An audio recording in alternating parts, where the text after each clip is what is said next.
Kaldrek and the Raeaon Civil War.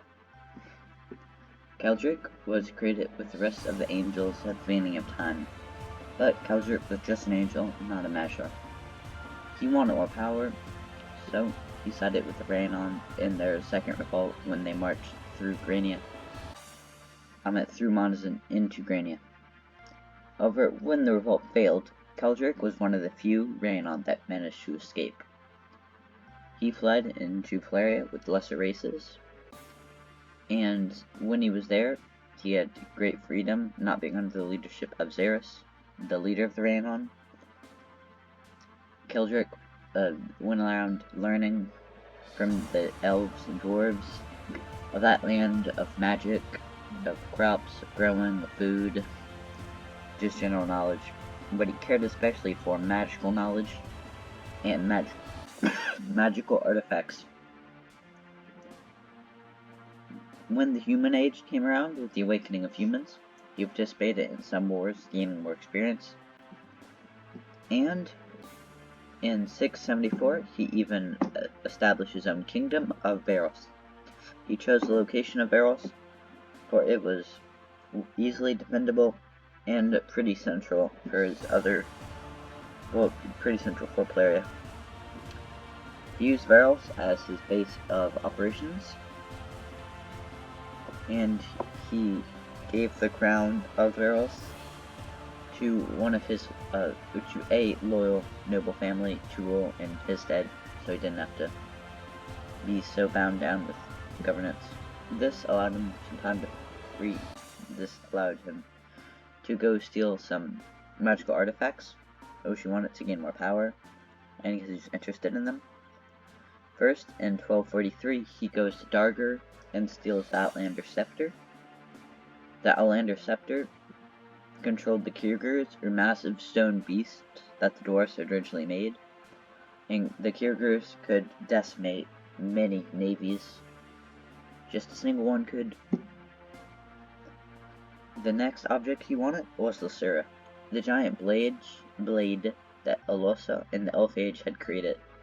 With the blade, she could create massive armies of the dead, and Kaldrek wanted to create massive armies. But after the blade was broken and destroyed, its pieces were scattered about Valeria, and Kaldrek needed to find them and then reforge the blade. The first three were pretty easy, just being buried in cities, or being buried underground, and the last two were in Dargar, which he already had stolen from, and in Raeaon, the capital, which wasn't too much work either. But the hardest part was reforging it. He did not have the skill to reforge it, but he knew where he could get it reforged. In Monazin, where other angels lived, he went there and found a blacksmith to reforge the blade. It took a whole year of work, but Lysura was reforged. He would have gone back to Varos and built an army there, but a coup had changed the government in Varos, making it no longer friendly towards him. So Kaldrek stayed in Monazin, amassing his army there, preparing for an invasion of Varos. In 1574, the Raeaon escaped and called all of their old followers back together to join them. Kaldrek heeded this call and brought him and his army with him. He even helped the Raeaon in some of their early wars to establish Rosgali and Rezagul. But after that is when he started questioning their leadership, when they started allying up with other nations like Varos and later Arcanor. But he still amassed a very large force, comprised mostly of his undead soldiers, but recruiting some orcs and some humans along the way. He still had a grudge against the Varos, who had betrayed his house, so he stole one magical object that was given to them by the Raeaon. And Kaldrek realized that he should lead the Raeaon instead, and was going to start a revolt.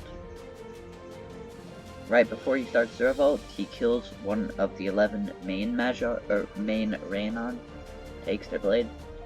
Then he starts his revolt. He marches up to consolidate much of the north, then amassing his forces and going down to Zalaris, the capital of the Raeaon. The Raeaon built up a sizable defense, and the decisive battle has begun. Raeaon managed to pull ahead with their superior magical abilities, but the Black Sword, which the object he stole from Varros was, it contained his soul in it, since that was part of its magical properties, and one of his followers managed to escape with it, but he would get captured in 2999, and the Raeaon regifted the Black Blade to Varros.